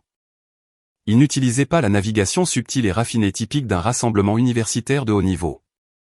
Il se frayait un chemin en bousculant, utilisant ses larges épaules et son costume hors de prix pour écarter les intellectuels de son chemin. Il voulait que les milliardaires et les pionniers de la médecine autour de lui soient témoins de son arrivée. Il avait besoin qu'ils sachent que l'esprit brillant qu'il venait d'applaudir pendant une heure appartenait à sa lignée génétique. Sylvie le suivait de près dans son sillage. Elle avait remis du rouge à lèvres et ajusté son foulard en soie de créateur. Son visage était étiré dans un grand sourire désespéré qui n'atteignait pas ses yeux. Elle regardait frénétiquement à droite et à gauche, s'assurant que les hommes dans leurs costumes onéreux la regardaient jouer le rôle de la mère dévouée et attentionnée. « Notre fille, le génie », a annoncé mon père, projetant sa voix si fort qu'elle a résonné sur les panneaux de plafond acoustiques. Il a franchi le cercle intime d'investisseurs entourant le docteur Moreau et moi. Il a ouvert grand les bras, un geste grandiose conçu pour forcer une étreinte publique. C'était exactement la même posture qu'il adoptait lorsqu'il posait pour des photographies lors des événements caritatifs de son club de golf. Il s'attendait à ce que je tombe dans ses bras. Il a calculé que la pression de cette foule prestigieuse me forcerait à jouer le rôle de l'enfant reconnaissante et adoratrice. Il supposait que le contrat social de la société polie prendrait le pas sur mes limites personnelles. Il s'est trompé sur toute la ligne. Je n'ai pas tressailli. Je n'ai pas fait un seul pas en arrière. Alors qu'il se jetait en avant pour enrouler ses bras autour de mes épaules, j'ai simplement levé ma main droite. J'ai bloqué mon coude et j'ai pressé fermement la paume de ma main plate contre le centre de sa poitrine. Le blocage physique était rigide, inflexible et indéniablement hostile. L'impact l'a arrêté net. Ses chaussures en cuir onéreuses ont crissé sur le parquet poli. Le rire tonitruant et théâtral est mort dans sa gorge. Les représentants pharmaceutiques environnants et les membres du conseil d'administration de l'université ont fait silence. Le changement brutal d'atmosphère a été immédiat et inconfortable. Je l'ai regardé directement dans les yeux. Je n'ai pas haussé la voix. J'ai parlé avec la même précision clinique et détachée que je venais d'utiliser pour décrire la dégradation des cellules tumorales. « Thierry, ai-je dit, que faites-vous ici ? Le son de son prénom franchissant mes lèvres l'a frappé comme un coup physique. En 26 ans, je ne l'avais jamais appelé autrement que papa. Ce titre était un symbole de son autorité suprême sur ma vie. Le dépouiller de ce titre devant un public de professionnels de l'élite était une rétrogradation calculée et indéniable. Sa mâchoire s'est relâchée. La façade d'entreprise polie s'est fissurée, révélant un soudain éclair de panique authentique. Il a regardé ma main, appuyée fermement contre son sternum. Il a regardé la foule silencieuse qui l'observait. Il a désespérément essayé de sauver les apparences de la situation. « Élise, ma chérie » a-t-il bégayé, baissant la voix en un murmure forcé. « Nous te célébrons. Nous sommes ta famille. Nous avons traversé le pays au moment où nous avons vu la publication dans la revue. » Sylvie est sortie de derrière sa large épaule. Elle a porté ses mains à son visage, exécutant un halètement parfait d'émotion maternelle. Elle a tendu ses doigts manucurés, tremblant légèrement, visant mon avant-bras. « Oh, ma fille brillante » a murmuré Sylvie, la voix épaissie par des larmes préfabriquées. Nous avons vu le journal européen de médecine. Nous avons toujours su que tu avais ce potentiel extraordinaire en toi. Nous sommes tellement, incroyablement fiers de ce que tu as accompli. J'ai regardé la femme qui m'avait tapoté la main dans notre cuisine de banlieue immaculée et m'avait dit que l'esthétique était une carrière parfaitement charmante pour une fille avec mes limites. J'ai regardé la femme qui m'avait accusé d'être un boulet jaloux et médiocre lorsque j'avais accidentellement découvert le renvoi académique de son fils chéri. Maintenant, elle se tenait dans une pièce remplie de millionnaires, essayant de réécrire l'histoire pour se positionner comme l'architecte bienveillante de ma victoire. Je n'ai pas baissé ma main de la poitrine de mon père. J'ai décalé mon regard derrière eux. À quelques mètres derrière ses parents, Julien traînait à l'arrière. Il ne possédait pas l'audace éhontée de son père ni le talent théâtral de sa mère. Il avait l'air d'un homme marchant vers sa propre exécution. Le costume de créateur sur mesure qu'il portait pendait lâchement sur sa carrure amaigrie. Sa peau avait une pâleur grisâtre et maladive. Il refusait de croiser mon regard. Il fixait les lames de parquet, les mains enfouies profondément dans ses poches. L'illusion de sa start-up visionnaire en biotechnologie s'était clairement érodée en un cauchemar de dettes croissantes et de promesses brisées. Il était un imposteur, forcé de se tenir dans la lumière éclatante et indéniable de mon succès avéré. Un associé principal d'une importante société de capital risque s'est raclé la gorge. Il se tenait à moins d'1 mètre, tenant une brochure glacée résumant les données de ma voie cellulaire. Il a regardé ma main rigide et tendue, puis le visage pâle et en sueur de mon père. L'investisseur était entraîné à lire les rapports de force, et il a clairement reconnu que Thierry ne détenait aucun pouvoir dans cette dynamique. Y a-t-il un problème ici, docteur Dupont, a demandé l'investisseur, s'adressant à moi avec un titre de profond respect. Mon père a tressailli au mot docteur. Il s'est tourné vers l'investisseur, un sourire désespéré et flagorneur s'étirant sur son visage. Aucun problème du tout, a-t-il insisté, s'empressant d'affirmer sa domination. Juste une petite célébration familiale en privé. Je suis Thierry Dupont. J'ai financé ses premières études. Nous explorons ensemble les applications commerciales de ses travaux. C'était un mensonge sidérant. Il tentait de se vendre comme mon soutien financier à un milliardaire. Il essayait de monnayer l'intellect même dont il s'était moqué et qu'il avait rejeté. J'ai laissé retomber ma main de sa poitrine. Le silence entre nous s'est étiré, tendu et dangereux. J'ai senti le docteur Moreau se rapprocher de moi. Une sentinelle silencieuse prête à appeler la sécurité de l'hôpital si je donnais le signal. Je n'ai pas donné le signal. Les faire escorter par des gardes en uniforme transformerait la confrontation en un spectacle public qui alimenterait le récit de victime de ma mère et donnerait à mon père une raison de prétendre que j'étais instable. Je n'allais pas leur offrir une scène publique. J'allais disséquer leur délire en privé. Je me suis tourné vers l'investisseur en capital risque et j'ai offert un sourire calme et professionnel. Il n'y a aucun problème, monsieur, ai-je déclaré calmement. Juste quelques invités inattendus de mon passé. Si vous laissez votre carte à ma chef de département, nous examinerons vos propositions de licence la semaine prochaine. L'investisseur a hoché la tête, a tendu sa carte au docteur Moreau et a reculé, reconnaissant cette rebuffade polie. Je me suis retourné vers Thierry, Sylvie et Julien. Les architectes de mes insécurités d'enfance les plus profondes se tenaient devant moi, mendiant une part de la lumière qu'ils avaient essayé de me refuser. Leur désespoir était une chose tangible et nauséabonde dans l'air pur de l'auditorium. J'ai ramassé mon porte-documents en cuir. J'ai regardé Thierry. L'arrogance avait disparu, remplacée par une faim brute et nue pour l'influence que je possédais désormais. Nous n'allons pas avoir cette conversation au milieu d'un symposium de l'industrie, ai-je dit, la voix basse et tranchante comme un scalpel. Suivez-moi. Je leur ai tourné le dos. Je n'ai pas vérifié s'ils me suivaient. Je savais qu'ils le feraient. Ils étaient affamés de pertinence, et je détenais la seule clé. J'ai descendu l'allée moquettée en direction des lourdes portes insonorisées de la loge privée. Je les éloignais de leur public tant désiré pour les mener directement vers un retour à la réalité qu'ils n'oublieraient jamais. La lourde porte en chêne de la loge privée a claqué. Le joint acoustique s'est enclenché, coupant le rugissement de la foule du symposium et l'énergie frénétique des représentants de l'industrie pharmaceutique. Le silence qui a rempli l'espace fut instantané et étouffant. La pièce était conçue pour des conférenciers de haut niveau, dotés de canapés en cuir moelleux, d'un élégant miroir de courtoisie et d'une table en verre garnie de bouteilles d'eau onéreuses. C'était une cage stérile et luxueuse, et je venais d'y enfermer ma famille. La transformation fut stupéfiante à voir. Dès que le public s'est volatilisé, la chaleur théâtrale s'est évaporée des visages de mes parents. Thierry a abandonné sa routine de patriarche visionnaire charismatique en une fraction de seconde. Ses larges épaules se sont raidies. Le sourire mielleux qu'il avait affiché pour les investisseurs s'est métamorphosé en un rictus dur et familier. Il a levé la main et a tiré sur sa cravate en soie, desserrant le nœud d'un geste brusque et agité. Il n'était plus le père fier se prélassant dans l'éclat de sa fille brillante. Il était le monarque régnant qui venait d'être publiquement humilié par un sujet désobéissant. Sylvie a laissé retomber ses mains de son visage. Les larmes préfabriquées de fierté maternelle ont séché instantanément. Elle a lissé le devant de son chemisier de créateur, ses traits se figeant en un masque pincé d'irritation profonde.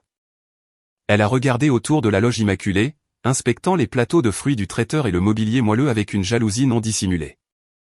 Elle ne supportait pas que j'aie accès à un monde qu'elle ne pouvait infiltrer que par la tromperie. Julien est resté près de la porte, gardant ses distances. Sans la présence tampon de la foule du symposium, la détérioration sévère de sa santé physique était indéniable. Le costume sur mesure qu'il portait, un vêtement qui coûtait probablement plus cher que ma première voiture, pendait sur sa charpente comme un costume d'emprunt. Ses pommettes étaient pointues et creusées. Les cernes sombres sous ses yeux témoignaient d'une insomnie chronique et d'un stress implacable et ingérable. Il s'est adossé au mur insonorisé, croisant les bras sur sa poitrine dans une tentative fragile de projeter de l'autorité. Thierry a fait 2 pas lourds vers le centre de la pièce. Il a planté ses chaussures en cuir coûteuses sur l'épaisse moquette, bombant le torse. « C'est comme ça que tu accueilles ta famille », a-t-il lâché. Sa voix était comme un claquement de fouet sec et aigu. C'était le ton exact qu'il utilisait pour me discipliner quand j'étais enfant. C'était la fréquence conçue pour déclencher un réflexe psychologique profondément enraciné qui devait me faire baisser les yeux, m'excuser et me soumettre à son récit. « Après tout ce que nous avons fait pour toi », a-t-il poursuivi, le visage virant au rouge sombre de colère. « Après les sacrifices que nous avons faits pour te donner une éducation respectable, tu te tiens là devant mes pairs et tu me traites comme un étranger. Tu me manques de respect devant des leaders de l'industrie. Tu m'as fait passer pour un idiot, Élise. » Je me tenais près de la table en verre, posant mon porte-documents en cuir sur la surface lisse. Je n'ai pas croisé les bras. Je ne me suis pas recroquevillé. J'ai regardé l'homme qui avait fait glisser un prospectus d'école d'esthétique sur un îlot en granit et m'avait dit que j'étais destiné à échouer. Il croyait vraiment à sa propre histoire fabriquée. Il croyait que sa simple connexion biologique lui donnait droit au bénéfice de mon travail acharné. « Vous vous êtes ridiculisé tout seul, Thierry ?» ai-je répondu, la voix basse et ferme. « Vous êtes entré dans une conférence médicale à accès restreint et avez essayé de vous vendre comme mon soutien financier à un homme qui gère des acquisitions de plusieurs milliards. Vous ne savez même pas ce qu'est la voie de dégradation cellulaire. » Julien a laissé échapper un ricanement amer et rauque depuis le coin de la pièce. Le son était gras et misérable. Il s'est repoussé du mur, faisant un pas en avant. Son ego fragile ne supportait pas la vue de sa sœur, le bouc émissaire, commandant la pièce. Il avait besoin de diminuer ma réussite pour protéger sa propre réalité qui s'effondrait. « Ne fais pas comme si tu étais médecin, Élise, » a ricané Julien. Sa voix était éraillée, tremblante d'une rage réprimée. J'ai regardé mon grand frère, l'enfant prodige, le soi-disant génie destiné à la grandeur de l'élite universitaire. Il se noyait dans l'échec catastrophique de sa fausse start-up en biotechnologie, et il essayait encore de se tenir sur mes épaules pour garder la tête hors de l'eau. Il manquait du vocabulaire scientifique fondamental pour ne serait-ce que comprendre le résumé de ma publication. Pourtant, il avait l'audace de qualifier ma découverte de coup de chance. Je n'ai pas crié. Je n'ai pas défendu mes diplômes. Argumenter avec Julien était une entreprise inutile car sa réalité était entièrement construite sur des délires. Au lieu de cela, j'ai baissé les yeux et ouvert la fermeture en laiton de mon porte-documents. Le doux glissement métallique de la fermeture éclair était le seul son dans la pièce. J'ai glissé ma main derrière les copies imprimées des données de mes essais cliniques et de mes modèles statistiques. J'ai atteint un fin compartiment caché tout au fond du dossier. Mes doigts ont effleuré un morceau de papier glacé plié. Je l'ai sorti. Le prospectus avait 4 ans. L'encre rose vive sur la couverture s'était légèrement estompée avec le temps, et les bords étaient pliés et usés d'avoir été transportés au fond de mes sacs de sport. Mais l'image de la femme souriante tenant un sèche-cheveux restait parfaitement claire, Académie supérieure de coiffure et d'esthétique. J'ai traversé la moquette épaisse, réduisant la distance entre moi et mon père.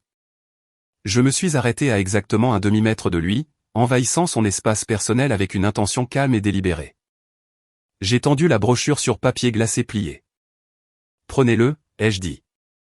Thierry a baissé les yeux sur ma main tendue, les sourcils froncés dans une confusion sincère. Il n'a pas reconnu l'objet immédiatement. Il a tendu la main et a pris le dépliant de mes doigts. Il a ouvert le papier en 3 volets, ses yeux balayant le texte rose délavé et la liste des prix de scolarité pour les cours de coiffure et de manucure.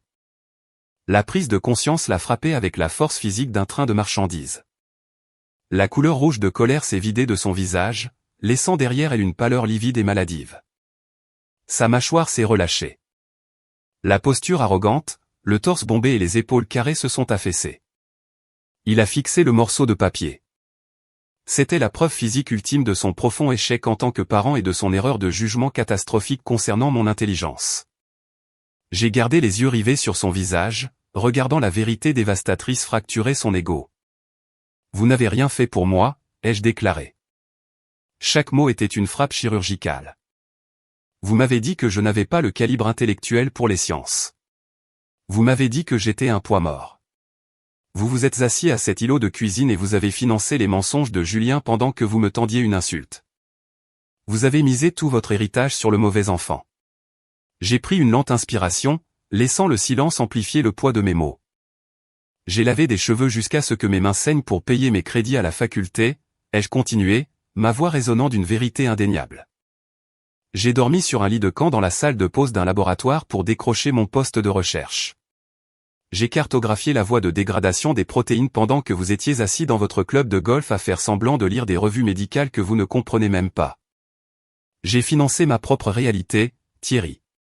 Vous n'avez pas le droit de vous pointer à la ligne d'arrivée et de faire semblant de m'avoir aidé à courir la course.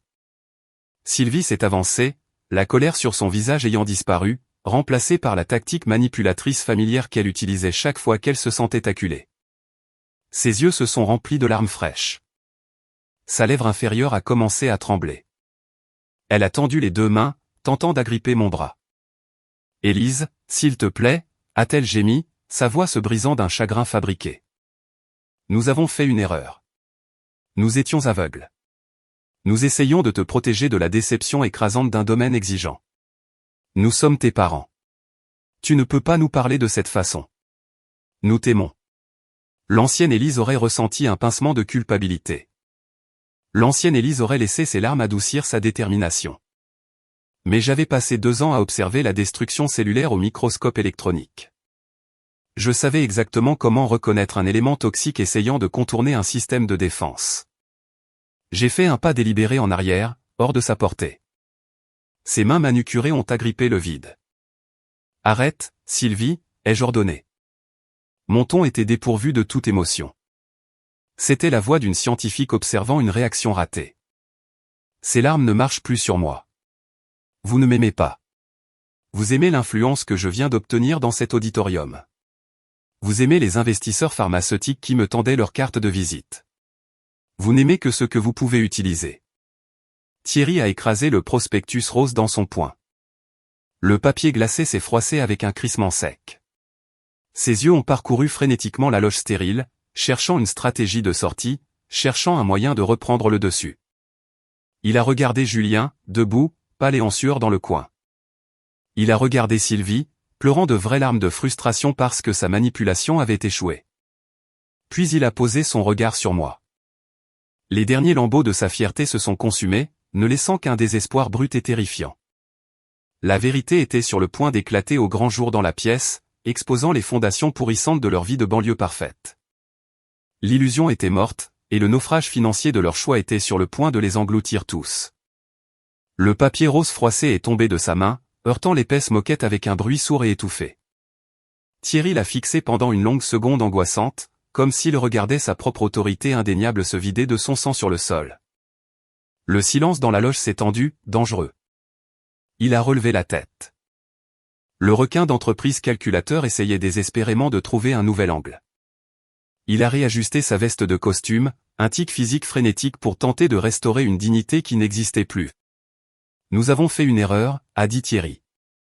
Sa voix était éraillée, dépouillée de sa résonance tonitruante. C'était la première fois en 26 ans que j'entendais cet homme admettre un défaut, mais ce n'était pas de véritables excuses. C'était la phrase d'ouverture d'une négociation désespérée. Il a fait un pas hésitant en avant, levant les mains dans un geste d'apaisement. Nous nous sommes trompés sur ta trajectoire, Élise. Nous admettons que tu as prouvé que tu étais d'un intellect redoutable. Tu as navigué dans une industrie complexe et tu as sécurisé une plateforme très visible. Je l'ai regardé pivoter. Il me traitait comme une fusion d'entreprises hostiles qu'il avait soudainement besoin d'amadouer. Mais nous sommes une famille, a-t-il poursuivi, son ton se transformant en un appel calculé à la solidarité. Et en ce moment, cette famille fait face à une situation catastrophique. Nous avons besoin de tes ressources. Julien a laissé échapper un bruit aigu et pathétique depuis le coin de la pièce, un croisement entre une toux et un sanglot. Il a tourné son visage vers le mur insonorisé, incapable d'être témoin de l'humiliation de son père. L'enfant prodige regardait enfin son piédestal s'effondrer en poussière. Thierry a ignoré son fils et a gardé son regard désespéré rivé sur moi. L'entreprise de Julien est en difficulté, a avoué Thierry. Les mots semblaient lui causer une douleur physique. La start-up a nécessité des injections de capitaux colossales. La phase de recherche et développement a largement dépassé le budget. Nous avons liquidé nos principaux portefeuilles de retraite pour soutenir les coûts d'exploitation. Nous avons contracté une deuxième hypothèque sur la maison de Versailles. Nous nous noyons, Élise.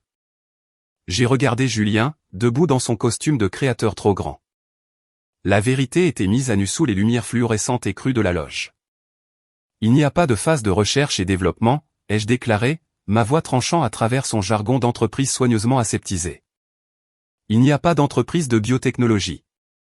Thierry a ouvert la bouche pour protester, mais je ne l'ai pas laissé parler. J'ai passé 2 ans à cartographier une voie de dégradation cellulaire, ai-je dit. Sylvie a halté, le souffle coupé, agrippant son collier de perles. Élise, comment peux-tu être aussi cruelle ? A-t-elle gémi. Ton frère est sous une pression immense. Le marché du capital risque s'est asséché. Les investisseurs externes se sont retirés. Il n'y avait pas d'investisseurs externes, maman, l'ai-je corrigé. Les seuls investisseurs, c'était toi et papa. Et vous vous êtes ruinés en essayant d'acheter une réalité qui n'a jamais existé. L'air de la pièce s'est alourdi du poids toxique de leurs finances ruinées. Mes parents avaient passé toute leur vie à projeter une aura de richesse intouchable. Ils jugeaient leurs voisins. Ils méprisaient la classe ouvrière et avaient jeté leur propre fille parce qu'elle ne correspondait pas à leur esthétique parfaite. Maintenant, ils se tenaient dans une pièce d'emprunt, suffoquant sous une ruine financière qu'ils s'étaient eux-mêmes infligée. Thierry a fait un autre pas vers moi. Le désespoir dans ses yeux était brut et laid. C'est pour ça que nous avons besoin de toi, Élise, a-t-il pressé, sa voix tombant dans un murmure de conspirateurs. Tu as l'oreille de tous les grands cadres pharmaceutiques de cet auditorium. Tu viens de prononcer un discours liminaire devant des milliardaires. Tu as un énorme pouvoir d'influence dans l'industrie. Si tu soutiens l'entreprise de Julien, si tu le présentes à ton réseau d'investisseurs, nous pouvons obtenir un financement d'amorçage d'urgence, nous pouvons sauver les meubles. Tu peux sauver cette famille.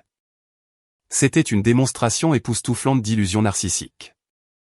Il s'était moqué de mon intelligence, m'avait chassé de chez moi et m'avait tendu un dépliant d'école d'esthétique. Maintenant, ils voulaient attacher leur navire en perdition à mon étoile montante. Ils voulaient que je tire parti de la réputation sans faille que j'avais saignée pour construire, juste pour renflouer le frère qui m'avait nargué de l'autre côté d'une table lors d'un repas de famille. Je les ai regardés tous les trois. J'ai ressenti un profond détachement clinique. J'observais un agent pathogène envahissant luttant pour survivre dans un environnement hostile. J'ai baissé la main et j'ai ramassé mon porte-document en cuir. J'ai lissé ma main sur le grain sombre de la couverture. Je n'ai pas besoin de le présenter à mon réseau d'investisseurs, ai-je dit calmement. Une étincelle soudaine et désespérée d'espoir s'est allumée dans les yeux de mon père. Il a confondu mon ton calme avec de la soumission. Il a pensé que l'obligation familiale profondément ancrée avait fini par se manifester. Il pensait avoir gagné. Merci, Élise, a soufflé Sylvie en faisant un pas en avant, les mains jointes dans une gratitude haletante. Nous savions que tu comprendrais. Nous savions que tu ne nous laisserais pas perdre la maison. J'ai levé la main, l'arrêtant net. Je n'ai pas besoin de le présenter à des investisseurs, ai-je clarifié, ma voix résonnant d'une finalité froide et indéniable, parce que je n'ai plus besoin d'investisseurs. Mon brevet a été racheté hier matin. Le silence qui a suivi était si profond que je pouvais entendre le faible bourdonnement du système de climatisation fonctionnant dans les bouches d'aération du plafond. Julien a détourné la tête du mur, me fixant avec de grands yeux creux. Thierry s'est figé, la bouche légèrement ouverte. Un conglomérat pharmaceutique multinational a acheté les droits de licence exclusive de ma voie d'immunothérapie ciblée, ai-je poursuivi, livrant les faits avec une précision chirurgicale. Ils ont finalisé le contrat à la suite d'une période de diligence raisonnable épuisante de 6 mois. L'acquisition a été conclue pour un montant à 7 chiffres très élevé. J'ai vu l'avidité envahir leur visage. C'était une transformation viscérale et écœurante. La réalisation que leur fille rejetée était maintenant une millionnaire avérée a balayé leur panique. Thierry a redressé sa posture, une lueur de calcul affamé s'est allumée dans ses yeux. Il voyait une bouée de sauvetage. Il voyait un afflux massif de capitaux qui pourrait effacer ses hypothèques, renflouer ses comptes de retraite et financer les délires de Julien pour une décennie de plus. Élise, c'est stupéfiant, a soufflé Thierry, une admiration révérencieuse se glissant dans son ton. Mon Dieu, 7 chiffres. Avec ce genre de capital, nous pouvons effacer la dette immédiatement. Nous pouvons restructurer les actifs de la famille. Il était déjà en train de dépenser mon argent dans sa tête. Il planifiait déjà comment distribuer ma victoire durement gagnée pour subventionner ses échecs. J'ai ouvert la fermeture éclair de la poche avant de mon porte-document. J'en ai sorti une seule feuille de papier juridique gaufrée. Il n'y a pas de nous, Thierry, ai-je déclaré. L'allure affamée dans ses yeux a vacillé puis s'est éteinte. Le capital de l'acquisition du brevet ne repose pas sur un compte courant personnel, ai-je expliqué en tenant le document par le bord. Les fonds ont été transférés directement dans une fiducie sécurisée et irrévocable. Je me suis avancé et j'ai tendu le document juridique à mon père. Il l'a pris avec des doigts tremblants. Ses yeux ont balayé la typographie juridique dense. La fiducie a 2 mandats précis, leur ai-je dit, ma voix résonnant proprement sur les murs insonorisés. Le premier mandat alloue 60% du capital au financement de l'expansion du laboratoire d'oncologie du docteur Moreau. Nous achetons des microscopes électroniques de pointe et nous embauchons une équipe dédiée d'étudiants-chercheurs de premier cycle. Julien a laissé échapper un gémissement sourd et angoissé. L'argent qui aurait pu sauver sa vie parfaite de banlieue allait acheter de l'équipement de laboratoire. Le deuxième mandat, ai-je continué en regardant directement dans les yeux pleins de larmes de ma mère, alloue les 40% restants à la création d'une dotation permanente, la Fondation Élise Dupont. Elle offre des bourses universitaires complètes et des allocations de logement aux étudiantes issues de milieux défavorisés qui entrent dans le programme de biochimie de l'université publique. Thierry fixait le papier.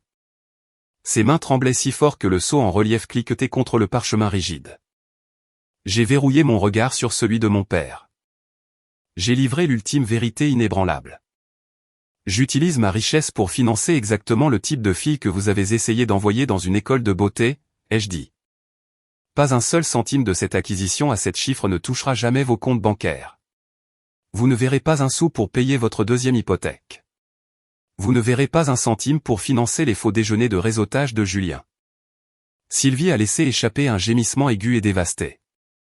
Elle a couvert son visage de ses mains, ses épaules secouées par un chagrin authentique et déchirant.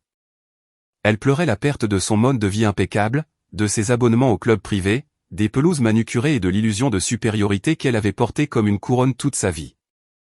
Thierry a lâché le document juridique. Il a volté jusqu'au sol, atterrissant juste à côté du prospectus de cosmétologie rose froissée. La poésie visuelle de ces deux morceaux de papier posés côte à côte sur l'épaisse moquette était indéniable. L'un représentait les limites artificielles qu'ils avaient essayé d'imposer à ma vie. L'autre représentait la réalité sans limite que j'avais construite en dépit d'eux. Vous avez misé tout votre héritage sur le mauvais enfant, leur ai-je dit. C'est votre retour sur investissement, pas le mien. J'ai regardé l'architecte de mes insécurités d'enfance voler en éclats. Il ne restait aucun argument à faire valoir. Il ne restait aucune autorité à faire jouer. Il n'était plus qu'un homme ruiné et désespéré, se tenant dans l'ombre de la fille qu'il avait jetée. Sylvie a laissé échapper un sanglot rauque et haletant qui a résonné contre les panneaux insonorisés de la loge privée. Elle a trébuché en avant, ses talons de créateur s'enfonçant profondément dans la moquette moelleuse. Elle a enjambé le prospectus de cosmétologie rose écrasé et le document juridique de fiducie gaufré comme s'il ne s'agissait que de vulgaires déchets. Ses mains manucurées se sont tendues, tremblantes d'une énergie frénétique et terrifiée. Ses doigts se sont refermés fermement sur la manche de la veste de mon tailleur bleu marine sur mesure. « Élise, tu ne peux pas nous faire ça » a-t-elle supplié, sa voix montant dans des aigus perçants et désespérés. « Tu ne peux pas simplement t'éloigner et nous laisser avec cette dette écrasante. Nous t'avons élevé dans un quartier magnifique. Nous avons mis un toit solide au-dessus de ta tête. Nous sommes tes parents. Tu nous dois une loyauté inébranlable. » J'ai baissé les yeux vers ses mains pâles et tremblantes qui agrippaient mon tissu sombre. J'ai ressenti un écho fugace de mon ancienne peur familière. C'était la réponse profondément conditionnée d'une enfant à qui on a appris à obéir à sa mère à tout prix, à ravaler son propre mal-être, à maintenir la paix familiale. Mais cette peur fragile s'est dissoute avant même de pouvoir pleinement s'enregistrer dans mon esprit. J'ai tendu ma main droite et j'ai saisi ses poignets. Je ne l'ai pas repoussé violemment. J'ai simplement appliqué une pression ferme et inflexible, décollant ses doigts désespérés de ma veste un à un. J'ai laissé ses mains retomber à ses côtés, rompant la connexion physique. La biologie fait de nous des parents, maman, ai-je déclaré, ma voix résonnant avec une clarté calme et définitive. La loyauté fait de nous une famille. Tu as choisi tes loyautés il y a 4 longues années, autour d'un îlot de cuisine en granit. Tu as choisi de protéger une illusion fabriquée. Tu as choisi de financer un mensonge éhonté au lieu de nourrir une vérité vérifiable. Tu n'as pas le droit d'exiger de la loyauté de la part d'une fille que tu as impitoyablement rejetée, juste parce que mon succès est maintenant utile à ta survie. Thierry se tenait paralysé derrière elle. Son large poitrail se soulevait alors qu'il luttait pour faire entrer de l'oxygène dans ses poumons. Le redoutable titan d'entreprise, le patriarche du quartier, l'homme qui commandait régulièrement les salles à manger des clubs privés, était réduit à une coquille vide et croulante. Il a ouvert la bouche pour donner un ordre sévère, mais aucun son n'est sorti de sa gorge. Il ne possédait aucun levier sur moi. Il ne possédait aucun capital financier à exploiter. La dure prise de conscience qu'il ne pouvait plus m'intimider a brisé le dernier pilier de son ego fragile. Il a regardé le document juridique posé sur le sol et a enfin compris le caractère profondément permanent de sa ruine. Dans le coin sombre de la pièce, Julien a glissé le long du mur jusqu'à toucher le parquet. L'enfant chéri par excellence a ramené ses genoux contre sa poitrine, enfouissant son visage pâle dans ses mains. Il a commencé à pleurer. Ce n'étaient pas les pleurs théâtraux d'un manipulateur essayant de susciter la sympathie, mais les pleurs laids et saccadés d'un homme qui savait que sa vie entière était une machination frauduleuse venant d'être traînée dans la lumière crue et impitoyable de la réalité. Il allait devoir affronter le poids écrasant de sa start-up en faillite sans le filet de sécurité des fonds de retraite volés à ses parents. Ses vacances tout frais payées étaient officiellement terminées. J'ai ramassé mon porte-documents en cuir et je l'ai coincé fermement sous mon bras. J'ai regardé les trois pour la dernière fois, prenant une photographie mentale saisissante du naufrage qu'ils s'étaient eux-mêmes construit. N'essayez plus jamais de me contacter, les ai-je avertis, mon ton dépourvu de colère ou de malice. Je donne l'ordre à la sécurité de l'université de vous escorter hors de ce bâtiment immédiatement. Si vous essayez de contourner le bureau d'accueil ou d'accéder à mon laboratoire à l'avenir, je déposerai une plainte formelle pour intrusion. J'ai tourné le dos à Thierry, Sylvie et Julien Dupont. J'ai saisi la lourde poignée en laiton de la porte de la loge. Je l'ai poussée et j'ai franchi le seuil. Le joint acoustique s'est rompu, et l'énergie vibrante et palpitante du symposium médical a inondé mes sens. J'ai laissé la lourde porte en chêne se refermer derrière moi avec un clic, piégeant les architectes de ma misère d'enfance dans le silence étouffant de leur propre création. J'ai descendu le long couloir moquetté. Mes talons cliquetaient à un rythme régulier et confiant contre le sol poli. J'ai senti une profonde légèreté physique se répandre dans ma poitrine. L'encre invisible et lourde que j'avais traînée derrière moi pendant 26 ans, ce besoin désespéré et douloureux de gagner l'approbation de mon père, venait de se briser et de tomber. J'étais détaché. Je respirais de l'air pur pour la première fois de ma vie d'adulte. J'ai tourné à l'angle et je suis entré dans la grande salle de réception. Ce vaste espace baignait dans la lumière dorée et chaleureuse de chandeliers en cristal imposant. Des serveurs vêtus d'uniformes noirs impeccables se déplaçaient gracieusement à travers la foule immense, portant des plateaux en argent remplis de hors-d'œuvre hors de prix. La pièce était bondée d'investisseurs pharmaceutiques et de chirurgiens éminents. Mais je ne cherchais pas d'opportunité de réseautage d'entreprises lucratives. Je cherchais mon peuple, le vrai. Debout près d'un vaste arrangement d'orchidées blanches se trouvait le docteur Valérie Moreau. Elle était entourée de notre équipe de laboratoire dévouée, y compris les assistants de master et les analystes de données qui avaient travaillé sans relâche la nuit à mes côtés pendant 2 années épuisantes. Ils n'étaient pas vêtus de costumes sur mesure chers comme Julien. Ils portaient des blazers pratiques et des chaussures usées et confortables. C'étaient les esprits brillants, épuisés et implacables qui faisaient réellement avancer la découverte scientifique mondiale. Quand le docteur Moreau m'a vu approcher, son visage sévère et intimidant s'est fendu d'un grand et magnifique sourire. Elle s'est tournée vers un serveur qui passait et a soulevé 2 flûtes de champagne du plateau en argent. Elle m'en a tendu une directement. Le reste de l'équipe de recherche s'est tourné, levant leur propre verre dans une acclamation joyeuse et désordonnée. À Élise Dupont, a annoncé le docteur Moreau, sa voix perçant le brouhaha festif de la grande salle de réception.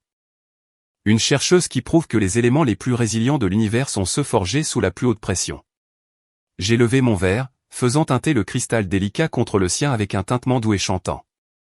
J'ai pris une gorgée lente et délibérée de champagne frais. Le goût vif et éclatant a dansé sur ma langue. J'ai regardé autour de la zone de réception, observant les visages de ma famille de cœur. Ils se moquaient de mon pédigré de banlieue. Ils se moquaient de mon statut de quartier. Ils se souciaient de mon esprit vif, de mon éthique de travail implacable et de mon dévouement inébranlable à la vérité. Les gens me demandent souvent, dans la section des commentaires de ces histoires, si je nourris une quelconque culpabilité résiduelle.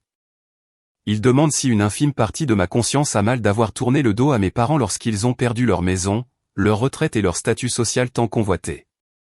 Ils se demandent si établir une limite aussi stricte me rend aussi froide que le père qui m'a tendu un prospectus d'école d'esthétique. Je peux vous dire avec une certitude inébranlable que je ne ressens pas la moindre goutte de culpabilité.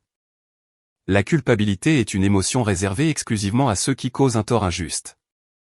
Je n'ai pas causé leur faillite catastrophique. Je n'ai pas forcé mon frère à abandonner une université prestigieuse et à lancer une entreprise commerciale frauduleuse. J'ai simplement refusé d'être le canot de sauvetage attitré d'un navire en perdition à bord duquel je n'avais jamais été invité. Poser une limite n'est pas un acte de vengeance amère. C'est un acte de profonde préservation de soi. La vengeance exige que vous investissiez votre précieuse énergie à causer de la douleur à quelqu'un d'autre. L'objectif de vie exige que vous investissiez votre énergie à construire votre propre joie durable. J'ai choisi un objectif. J'ai choisi de prendre la récompense financière faramineuse de ma découverte cellulaire et de l'injecter directement dans la fondation Élise Dupont. Chaque année, notre fiducie rédige des chèques de frais de scolarité substantiels pour de jeunes femmes brillantes et défavorisées. Nous achetons leurs manuels scolaires coûteux. Nous finançons leurs frais obligatoires de laboratoire. Nous fournissons des allocations de logement sûr. Nous veillons à ce qu'aucune apprentie scientifique ne doive jamais laver des cheveux 9 heures par jour juste pour pouvoir se payer un cours de base de chimie en faculté de banlieue. Nous veillons à ce que, lorsqu'une voix toxique leur dit qu'elles ne sont pas assez intelligentes pour les sciences, elles aient une institution solidement financée derrière elles pour leur dire « si, vous l'êtes ». C'est ça, mon véritable héritage. Ce n'est pas un héritage de justification amère contre ma famille. C'est un héritage d'émancipation pour la prochaine génération. Je me tenais dans cette salle de réception dorée, entouré par les esprits brillants qui avaient choisi de me guider et de me soutenir. J'ai pris une autre gorgée de mon champagne et j'ai pris une profonde et constante inspiration. J'ai regardé l'incroyable réalité que j'avais construite sur les cendres de leur rejet. Le succès est vraiment la réponse ultime à la toxicité. Parce que lorsque vous construisez une vie débordante d'un but authentique, l'opinion des personnes qui ont essayé de vous briser cesse tout simplement d'exister. Elles deviennent des fantômes qui s'estompent, hantant un passé que vous n'habitez plus. La leçon profonde tissée tout au long de ce parcours remarquable est que votre valeur inhérente et votre potentiel ultime ne sont jamais dictés par les limites arbitraires, les projections toxiques ou les rejets cruels que des personnes brisées tentent de vous imposer. Même lorsque ces personnes s'avèrent être votre propre famille biologique. Face à un environnement qui finance activement des illusions tout en affamant vos vérités, la réponse la plus puissante n'est certainement pas de rester et de mener une bataille perdue d'avance pour obtenir une place à une table où l'on vous manque fondamentalement de respect. Mais plutôt d'avoir le courage de s'en aller, d'endurer l'isolement épuisant et de construire tranquillement votre propre table à partir de zéro. Le vrai succès ne consiste jamais à chercher une amère vengeance ou à revenir pour parader. Au contraire, il s'agit de transformer vos rejets les plus profonds en une expertise indéniable et de construire une vie si riche d'un but authentique que les voies toxiques de votre passé perdent simplement leur pouvoir et sombrent dans l'insignifiance. De plus, cette histoire nous enseigne que la loyauté est la véritable monnaie de la famille. Autrement dit, vous n'avez aucune obligation d'agir comme un canot de sauvetage financier ou émotionnel pour les individus mêmes qui ont autrefois essayé de noyer vos ambitions pour protéger leur ego fragile. Finalement, la plus grande victoire réside dans le fait de prendre les récompenses de votre résilience et de les rediriger pour donner du pouvoir aux autres, comme en finançant des bourses pour la prochaine génération de laissés-pour-compte méritants. Prouvant ainsi que, si vous ne pouvez pas contrôler la famille dans laquelle vous êtes né, vous possédez le pouvoir absolu de choisir votre communauté, de définir votre héritage et d'écrire une fin où vous vous épanouissez selon vos propres termes.